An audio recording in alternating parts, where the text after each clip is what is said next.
So ukiwa hapo prison, ukiwa na kifungo cha zaidi ya miaka 3, watu wanasomeanga vitu. Wewe uliweza kusomea anything? Singeweza kwa sababu ile kosi wanasomea si yenye mimi yenye nimeingisha. Kozi yenye mimi niko nayo sasa hii. Si tuseme si ya kufunzwa na mwalimu ama ya kupelekwa shule nisomee. Yangu inatoka kwa akili. Kwa mfano mimi niko na kosi ya kuunda kitu kama nyungu, sufuria, pan, vijiko unaona, na kuweka visu handle. Na sasa hiyo nafanya recycle. Recycling. Yeah. Nachemsha chuma. Inakuwa uji na modi ile kitu na mchanga na inaunda inatoka tu sufuria ama nyungu. Sasa unaona tangu nishikwe nilikosaga sasa nguvu na capital kuanza hiyo kazi. Sasa hii ni haso. Kitambo nijikusanya nifikishe hapo sioni. Ile pesa ninapata saa nyingine ni ya kukula. Kama ni hiyo makao unaona sasa siwezi rudi maana nishikiwa. Cha pili ndio hii. Sasa hii kienda kama samaki nini jaribu. Hii pesa ya samaki hizi lisha watoto nilipie nyumba na niweke hiyo kazi. So prison awananga kosi ya blacksmithing? Sidhani. Wabatu kuulizia. Si kuulizia. Ile kosi mimi najua iko huko ni ya carpenter. Lazima ungesomea hiyo.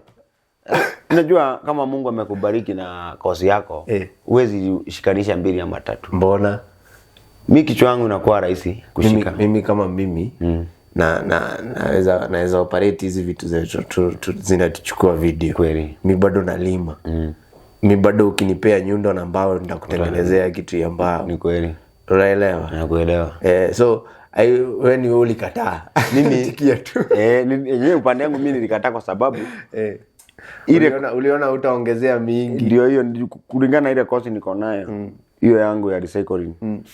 Nikiunda kitu kinanipa pesa. Tena haraka. Kuzisufuria lazima upikie. Naona. Haya. So unaripeanga masufuria. Yani huwa naunda. Ni ule mzee wa chomelea ule wa mtaani. Yangu naunda upya.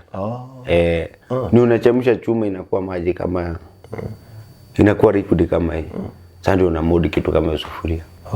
Umenipata. Sasa unatoa wapi vitu za kumelt? Ni unatumia tu makaa. Okay, like kuna melt nini exactly? Kuna container huwa tunatumia. Hata unaweza tumia mkebe ya rangi.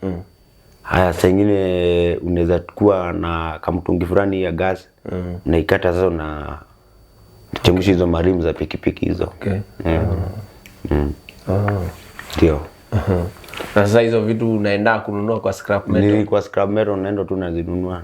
Ngasa imekuwa na bei. Kwa hivyo hata ile tu pesa unakusanya huwezi fikisha kiwango ya kuanzisha hiyo kazi. So sana ulikuwa unapenda kutengeneza nini? Sana ni sufuria sababu ndio inaenda haraka. Msimu kama hii ya Christmas ukiwa na vitu kama pan zinaenda mbio tena. Kwa hiyo lazima kila mtu apike chapati. Naona. Na si unaweza buy zile mabati utengeneze direct instead ya kumelt. Hiyo nayo watu waipendi. Kwa nini? Wanasema ni muundo ya kitambo. Ni muundo ya kitambo? Hiyo ni za kitambo. Hiyo saa hii ndio inakula saa hii. Hiyo ndio manyanga. Hiyo ndio inakula. Ndio. Nice. So ulimaliza kifungo yako lini? Mimi kufungwa ulitoka prison lini? Mimi kufungwa wakati nilifungwa. Ulitoka prison wakati ulifunguliwa prison kutoka prison. Although naweza sema siwezi kumbuka kabisa ilikuwa tarehe ngapi ama siku gani. But ilikuwa 2019. Tangu siku hiyo maisha yangu imekuwa tu ikirudi nyuma. Hujaendelea? Nikijaribu kuamka anarudi chini. Jaribu kuamka anarudi chini. Zero capital.